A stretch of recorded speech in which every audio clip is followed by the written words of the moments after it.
Pour cet événement de 2014, nous avons choisi de mettre spécialement en exergue la collaboration indispensable entre le monde de l'industrie et le monde politique.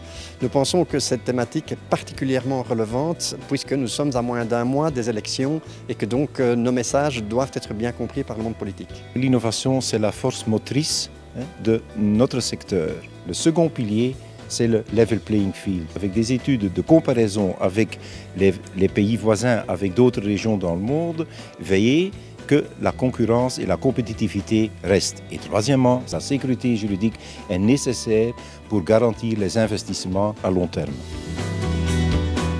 L'industrie pharmaceutique a une place prépondérante en Belgique.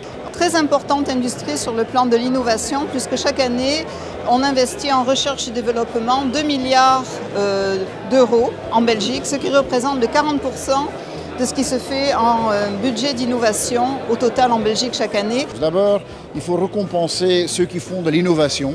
On le fait par exemple avec la diminution fiscale pour les researchers et il faut rester dans cette voie-là. Deuxième élément, c'est de maîtriser les coûts. On l'a fait dans les coûts du personnel, on le fait aussi dans les coûts de l'énergie. Il faut continuer à faire cela. Et un troisième élément, c'est qu'il faut donner de la stabilité fiscale. Et là, nous, on est très clair. La déduction d'intérêt notionnel, il faut le garder. Nous pouvons généraliser les réductions de contributions de sécurité sociale. C'est certainement un devoir.